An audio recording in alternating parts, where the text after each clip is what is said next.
The dust swirled across the wooden platform as Tessa Price's heart thundered against her ribs. Each beat a desperate protest against the iron shackles binding her wrists. Missouri, 1873, a time when a woman alone could find herself sold to the highest bidder after her father's debts became due. Her honey blonde hair hung limply around her face, partially obscuring the tears that threatened to spill as the auctioneer's voice boomed across the crowded square of Wildwood Springs. Next lot. Woman, 22 years, healthy and strong, 5 years of labor to pay off the Price debt. Starting bid at $50. Tessa kept her eyes downcast, unable to bear the scrutiny of the crowd. She had been a schoolteacher just 3 days ago, before the bank had foreclosed on her deceased father's property. Without family or means, the law had permitted her indenture to cover the outstanding balance. The thought of whose household she might end up in sent a violent shudder through her slender frame. $50 from Mr. Wilson, the auctioneer called out. Do I hear 60? A murmur rippled through the crowd. Tessa knew Wilson's reputation, a brutish rancher who worked his hands until they broke. The bidding continued, each call of a higher price determining her fate. 120 from Mr. Harris. Harris owned the saloon. She would rather die than work there. 150, came another voice, followed by raucous laughter. Tessa's trembling intensified. She fought to maintain her composure, but a quiet sob escaped her lips. The summer heat pressed down on her, suffocating in its intensity, as intense as her shame. $200. The final bid hung in the air, the auctioneer's gavel raised, poised to seal her fate. Enough. The single word cut through the noise like a knife. Silence fell as a tall figure stepped forward from the back of the crowd. Tessa lifted her gaze to see a man in a dust-covered duster, his face partially shadowed by a wide-brimmed hat. His voice was quiet, but carried an unmistakable authority. "This isn't right," he continued, moving toward the platform. "This woman isn't property." The auctioneer scowled. "She's indentured fair and legal, mister. 5 years for her father's debts. Law's the law. I said enough." The stranger reached the front of the crowd now. He looked up at Tessa, and she caught her first clear glimpse of his face, sun-bronzed skin, a strong jawline softened by kind eyes the color of a summer storm. "What's the debt amount?" $342, the auctioneer answered, irritation evident in his voice.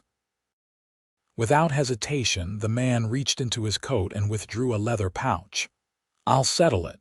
In full." Gasps and whispers erupted from the onlookers. Tessa couldn't believe what she was hearing. "And who might you be?" the auctioneer demanded. "Kieran Quinn." He counted out the money deliberately. "I'm buying her contract."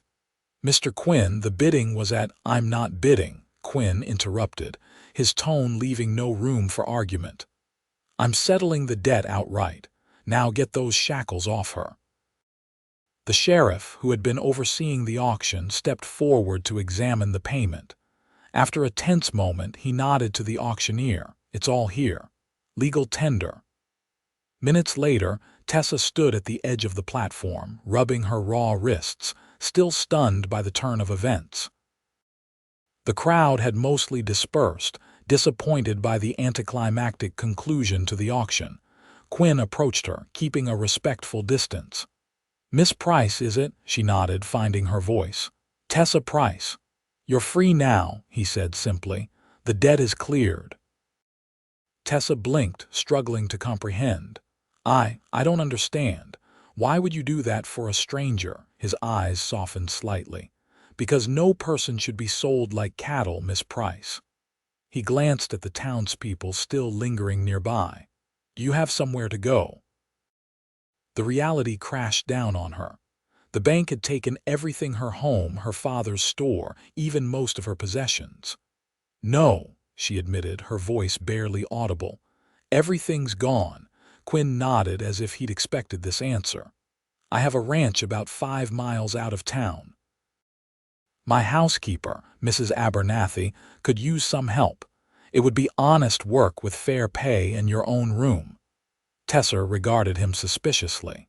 She'd heard too many stories of women lured into worse situations under similar pretenses. "Why should I trust you, Mr. Quinn? I don't know you." A ghost of a smile touched his lips. "You shouldn't, but I'll give you my word as a gentleman and you can keep this." He drew a small revolver from his belt and offered it to her, handle first.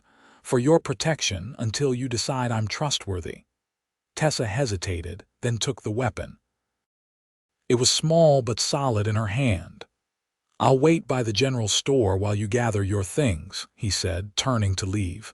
"Mr. Quinn," she called after him. He paused, looking back. "Thank you." He touched the brim of his hat in acknowledgement and continued walking. An hour later, Tessa had collected her meager belongings from the sheriff's office, a carpet bag containing 2 dresses, her mother's silver hairbrush, a few books, and her father's pocket watch.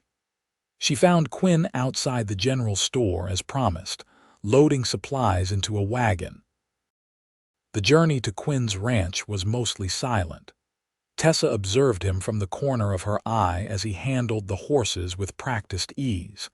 He seemed content with the quiet, offering no unnecessary conversation. "What made you stop the auction?"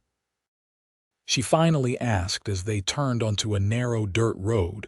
Quinn kept his eyes on the path ahead. "I was passing through town, saw the crowd. At first I thought they were selling livestock." His jaw tightened. "Then I saw you. Most men wouldn't have interfered." "I'm not most men, Miss Price." The Quinn ranch came into view as they crested a small hill, a sprawling property with a 2-story main house, a large barn, and several outbuildings. Cattle grazed in the distance, and a small creek wound through the valley. It was larger and more prosperous than Tessa had imagined. Mrs. Abernathy turned out to be a plump, cheerful woman in her 60s with silver hair and kind eyes. She welcomed Tessa warmly, showing no curiosity about the circumstances that had brought her there. "Mr. Quinn said you'd be joining us," the housekeeper said, showing Tessa to a small but comfortable bedroom on the 2nd floor. "It'll be nice having another woman around. This place could use a feminine touch." "How long have you worked for Mr. Quinn?" Tessa asked, setting down her bag.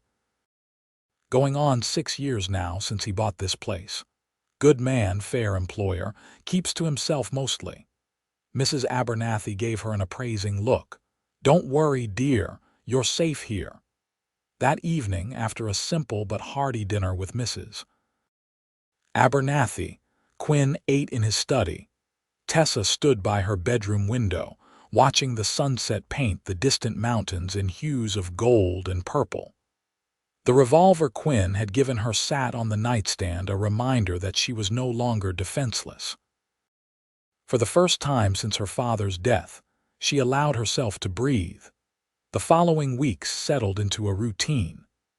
Tessa helped Mrs. Abernathy with household chores, gradually taking on more responsibilities as she learned the rhythm of the ranch. She rarely saw Quinn, who spent most daylight hours working with his ranch hands or in town on business. One morning, as Tessa was hanging laundry, she noticed Quinn in the corral, working with a spirited black stallion. She paused, clothespin in hand, watching him gentle the nervous animal with quiet words and patient movements.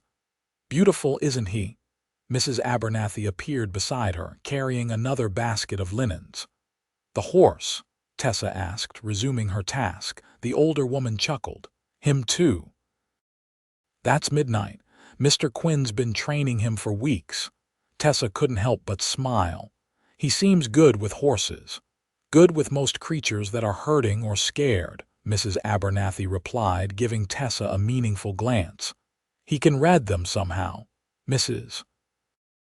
Abernathy," Tessa began hesitantly, "how did Mr. Quinn come to own this ranch? He seems young for such a successful operation." The housekeeper sighed. That's his story to tell, dear. But I will say he worked hard for everything he has. Nothing was handed to him. That afternoon, Tessa was inventorying the pantry when Quinn appeared in the doorway. "Miss Price," he said, removing his hat. "How are you settling in?" She straightened, surprised by his sudden appearance. "Well, thank you. Mrs. Abernathy has been very kind," he nodded. "Good. I wanted to ask if you'd be comfortable helping with the ranch accounts.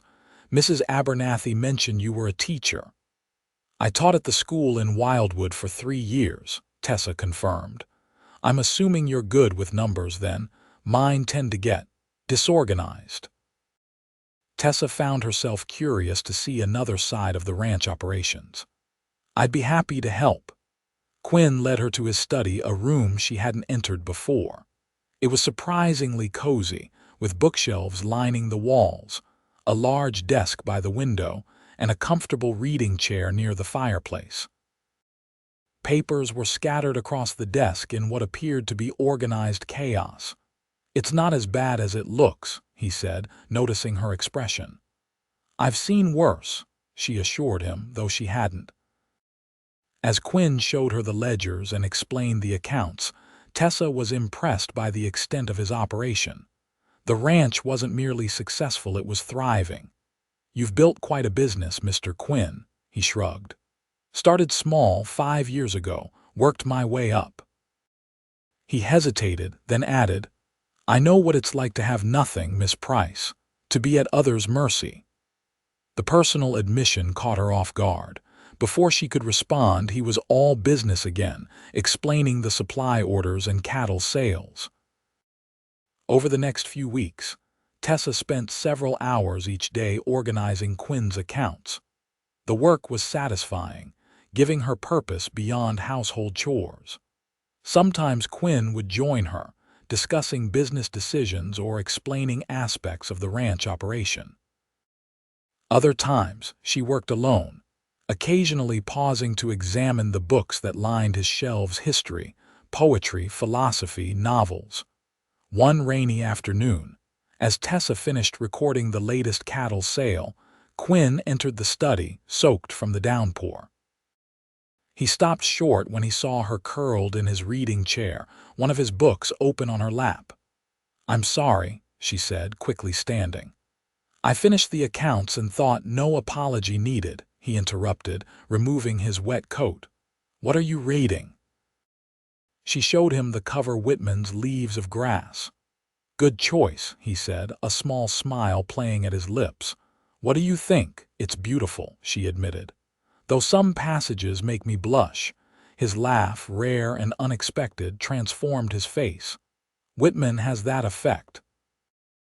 As summer gave way to autumn, Tessa found herself watching for Quinn, more often looking up when hoofbeats approached the house, lingering over dinner conversations when he joined them.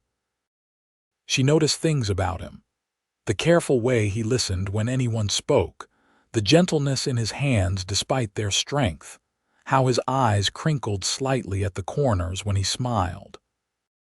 One crisp October morning, Tessa was returning from the chicken coop with a basket of eggs when she heard shouts from the corral. Quinn and 2 ranch hands were struggling with Midnight, the black stallion, who reared and bucked in obvious distress. "Steady, boy," Quinn was saying, trying to approach the frantic animal. "Easy now." Suddenly, the horse bolted forward, knocking Quinn to the ground with a powerful strike from his front hoof. The ranch hands rushed to contain the animal as Quinn remained motionless in the dirt. Without thinking, Tessa dropped her basket and ran to the corral. "Mr. Quinn," she knelt beside him, relieved to find him conscious but grimacing in pain. "Don't move," she instructed, examining a bloody gash on his forehead. "You might have broken ribs." "I'm fine," he protested, attempting to sit up before falling back with a groan. "Clearly," she remarked dryly. "Jones," she called to one of the ranch hands, "help me get him to the house." Between them, they managed to get Quinn inside and onto the sofa in his study. "Mrs.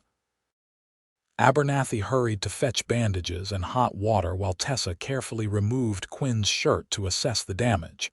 A large bruise was already forming across his left side, and the head wound continued to bleed freely.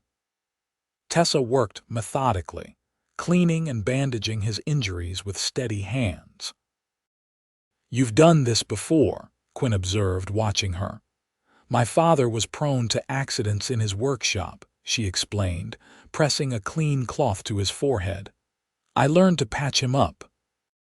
When she finished tending his wounds, she became acutely aware of their proximity, her hand still resting lightly on his bare shoulder, his eyes studying her face. She pulled away, suddenly flustered. "You should rest," she said, rising. "Those ribs need time to heal." "Tessa." It was the first time he'd used her first name. "Thank you." That evening, after ensuring Quinn was resting comfortably, despite his protests that he needed to check on midnight, Tessa sat at the kitchen table with Mrs. Abernathy sipping tea. "He's a stubborn one," the housekeeper commented. "Always has been," Tessa smiled. "I'm beginning to see that." Mrs. Abernathy gave her a knowing look. "You care for him." It wasn't a question, and Tessa didn't try to deny it. "He saved me from a terrible fate. I'm grateful." "It's more than gratitude I see in your eyes, dear." Tessa stared into her teacup, unable to articulate the confusing tangle of emotions she felt toward Kieran Quinn. "It doesn't matter. He's my employer." "Is that all he is?" Before Tessa could respond, a crash sounded from upstairs, followed by a muffled curse. They found Quinn halfway down the hallway, leaning heavily against the wall. "What are you doing out of bed?" Tessa demanded, rushing to support him. "Needed. My ledger," he gasped, clearly in pain. "Cattle buyer coming tomorrow." "For heaven's sake," Mrs. Abernathy exclaimed. "I'll fetch your ledger. Miss Price, get this foolish man back to bed." With Tessa's assistance, Quinn made it back to his bedroom. As she helped him sit on the edge of the bed, he gripped her hand. "Stay," he said softly. "Please." She hesitated, then nodded, settling into a chair beside the bed. Mrs. Abernathy returned with the ledger, gave them both a meaningful look, and departed. "You could have called for help," Tessa chided gently. Quinn flipped through the ledger. "Not my nature to ask for assistance. Even when you need it," he glanced up, meeting her eyes. "Especially then." They worked together on the cattle sale figures, voices low in the lamplight of his bedroom. When they finished, Quinn leaned back against his pillows, studying her. "Why did you stay at the ranch, Tessa? You could have left once you had some money saved." The question caught her off guard. I like it here," she answered honestly. "The work suits me, and," she hesitated, and I feel safe here." Something flickered in his eyes, relief perhaps, or satisfaction. "Good, that's good." As autumn deepened, Quinn recovered from his injuries, though Tessa noticed he favored his left side when he thought no one was watching. Their evening sessions continued, moving from his bedroom back to the study as his strength returned. One night, as the first snow of winter dusted the windows, Quinn closed the ledger they'd been reviewing and poured 2 small glasses of whiskey. "I think we've earned this," he said, offering one to her. Tessa accepted it cautiously. "I don't usually drink spirits. Just a sip then." "To celebrate." "What are we celebrating?" "The ranch had its most profitable year yet," he explained. "Thanks in no small part to your organization of the accounts." She smiled, pleased by the recognition. "I enjoy the work." They sat in comfortable silence for a moment, the fire crackling in the hearth. "Kieran," she began, testing his first name on her lips. "May I ask you something personal?" He nodded, expression curious. "That day at the auction. Why did you really stop it? The truth, please." Quinn swirled the amber liquid in his glass, considering his answer. "When I was 16, my mother was sold in much the same way in a small town in Kansas. For debts, my father left when he abandoned us." His voice was steady, but Tessa saw the tension in his jaw. I was too young, too powerless to stop it. She ended up working for a man who treated her like property, not a person. She died 2 years later. Tessa's heart ached for the boy he had been. I'm sorry. I couldn't save her, he continued, eyes fixed on the fire. But when I saw you standing there, he shook his head. I couldn't walk away. What happened after your mother died? She asked gently. I worked any job I could find, saved every penny, eventually made my way to Texas, joined a cattle drive as a hand, learned the business. When I had enough, I bought this place. He looked at her. What about your family? Tessa took a small sip of the whiskey, welcoming its warmth. My mother died when I was 10, influenza. My father raised me alone, taught me to read and write. He owned the general store in Wildwood. She paused, the familiar grief washing over her. He died last spring, heart failure. I didn't know the extent of his debts until the bank came calling. He must have been a good man to raise such a daughter. The compliment brought warmth to her cheeks. He was. As winter settled over the ranch, Tessa and Kieran fell into a new pattern. Their evening meetings extended beyond business matters. They discussed books, shared memories, argued good-naturedly about politics.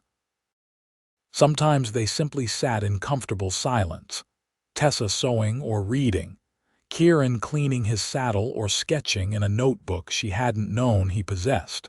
Christmas approached, bringing a festive atmosphere to the ranch. Mrs. Abernathy baked constantly, filling the house with delicious aromas. The ranch hands decorated the barn for their annual dance, stringing paper chains and pine boughs from the rafters. 3 days before Christmas, Kieran found Tessa in the kitchen, helping Mrs. Abernathy prepare mincemeat pies. I need to ride into town for supplies, he announced. Would you like to come along? You could do some Christmas shopping. Tessa hesitated. She hadn't returned to Wildwood Springs since the auction. It might be good for you, he added gently, understanding her reluctance. To face it on different terms. An hour later, they were driving the wagon toward town, bundled against the cold.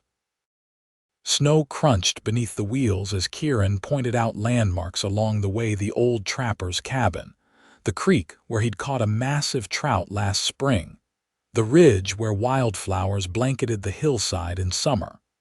As they approached Wildwood Springs, Tessa's apprehension grew. The auction platform still stood in the town square, though today it was empty, dusted with snow. We don't have to stay long, Kieran assured her, noting her tense posture. The general store, her father's former business, was their first stop. Tessa steeled herself as they entered, but the interior had been completely remodeled. Nothing remained of her father's careful arrangement. Miss Price. The shopkeeper, Mr. Collins, recognized her immediately. What a pleasant surprise. We've missed you at the school.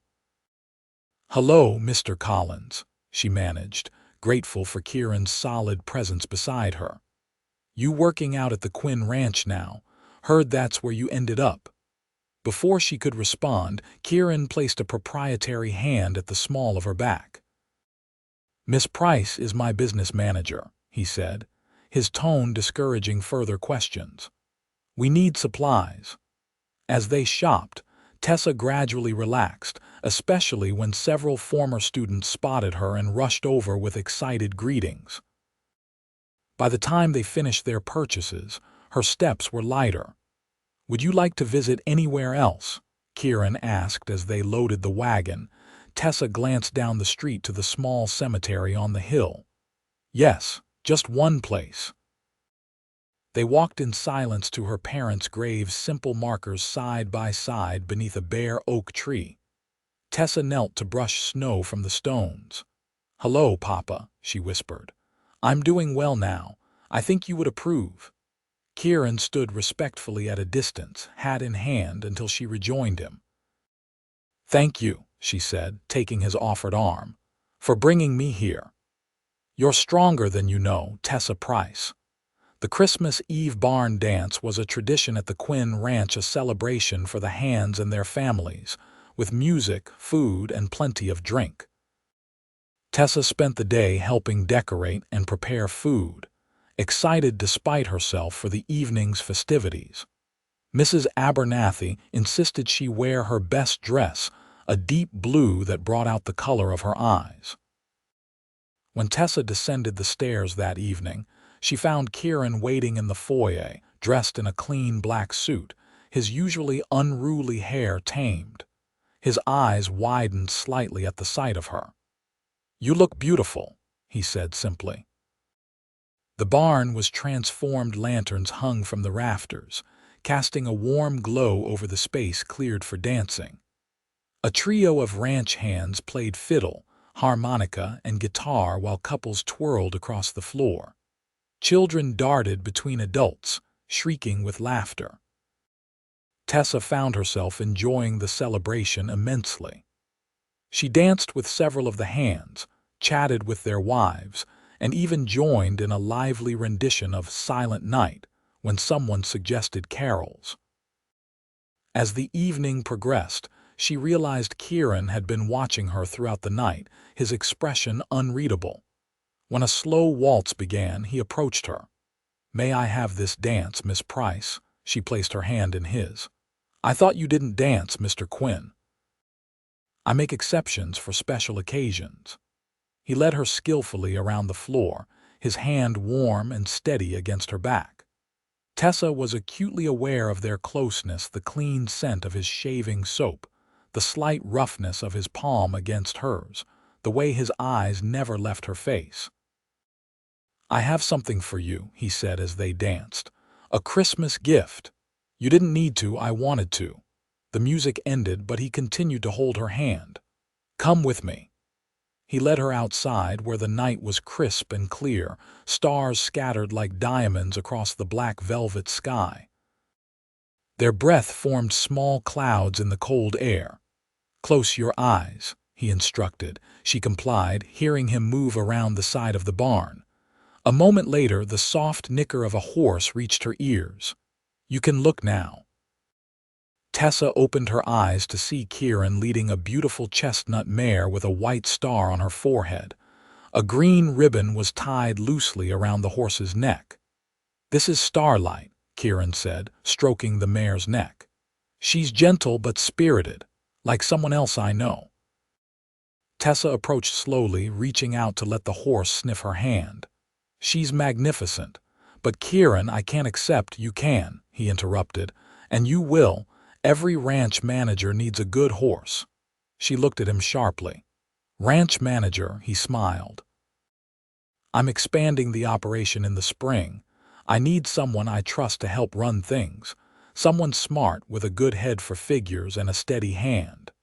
His expression grew serious. "Someone who sees the ranch as home." Tessa's heart raced. "Are you offering me a promotion, Mr. Quinn?" "I'm offering you a partnership, of sorts." He took a step closer. "If you're interested." The meaning behind his words was unmistakable. Tessa searched his face, finding hope and vulnerability there. "I think I might be," she whispered. "Quite interested, in fact." Kieran's hands came up to frame her face, his touch gentle as if she might break or disappear. "I never expected to find you, Tessa Price. Never thought I'd find anyone who made me feel this way." "And what way is that?" "Like I've finally come home." When he kissed her, the world seemed to still around them, the music from the barn fading, the cold night air forgotten. His lips were warm and certain against hers, communicating everything words could not. Christmas morning dawned clear and bright. Tessa woke early, her heart light with happiness. The previous night's kiss and the ones that followed had changed everything between her and Kieran. They had talked for hours after the dance, seated close together on the porch swing despite the cold, sharing hopes and plans for the future. She dressed quickly and made her way downstairs, finding Kieran already in the kitchen attempting to make coffee. "Merry Christmas," she said, smiling at his obvious struggle with the percolator. He looked up, his face lighting at the sight of her. "Merry Christmas. I was trying to surprise you with breakfast, but—" He gestured helplessly at the stove. Tessa laughed, moving to assist him. A noble effort. After breakfast with Mrs. Abernathy, they exchanged gifts in the study. Tessa had knitted Kieran a scarf dark green wool that matched his eyes. He seemed genuinely touched by the simple gift, immediately wrapping it around his neck despite the warmth of the fire. "I have something else for you," he said, reaching into his coat pocket. "Something more permanent than a horse." He withdrew a small box, and Tessa's breath caught in her throat. "It's been less than a year since that day in town," Kieran began, taking her hand. "Some might say this is too soon, but I've known since that first evening, watching you organize my chaotic ledgers with such determination, that you were something special." He opened the box, revealing a simple gold band set with a single pearl. "This was my mother's, before everything went wrong." Tessa's eyes filled with tears. "Tessa Price, will you marry me, be my partner in all things?" "Yes," she whispered, her voice thick with emotion. "Yes, I will." The wedding took place in the spring, when wildflowers covered the ridge Kieran had pointed out during their Christmas trip to town. The entire ranch turned out for the celebration, along with townspeople from Wildwood Springs who had known Tessa before. As she stood beside Kieran, exchanging vows beneath an arch of blooming dogwood, Tessa thought about the journey that had brought her here from the auction block, where she'd stood trembling with fear, to this moment of profound joy. She thought of her father, who would have approved of the steadfast, honorable man she was marrying. And she thought of the future stretching before them, a partnership built on respect, understanding, and deepening love. Later, as the sun set over their land, casting the mountains in gold and purple just as it had on her first evening at the ranch, Kieran pulled her close. "Happy?" he asked, his lips brushing her temple. "More than I ever thought possible," she answered truthfully. 5 years later, the Quinn ranch had nearly doubled in size. Kieran and Tessa worked side by side, their partnership proving as successful in business as in marriage. Their family had grown to include twin 3-year-old boys with their father's green eyes and their mother's determination, and a new baby daughter sleeping peacefully in the cradle Kieran had carved himself. On the anniversary of their first meeting, Kieran surprised Tessa with a picnic on the ridge, the children left in Mrs. Abernathy's capable care. As they sat together, watching the sun sink toward the horizon, Tessa leaned against her husband's shoulder. "You ever think about that day?" she asked. At the auction, Kieran's arm tightened around her. "Sometimes, when I need to remind myself how fortunate I am." "I was so afraid," she admitted. "And then you spoke that one word." "Enough," he remembered. "Enough," she echoed. "It changed everything." He turned to face her, taking her hands in his. "I didn't know then that I was saving myself as much as you." His voice was low, intimate. "You brought light back into my life, Tessa Quinn. And you gave me a home when I had nothing," she replied, touching his cheek. "More than a home, a future." As the last rays of sunlight painted the land in gold, they sealed their words with a kiss, a promise renewed, a love deepened by years of shared joys and challenges, a partnership forged in the most unlikely of circumstances on a dusty auction block in Wildwood Springs.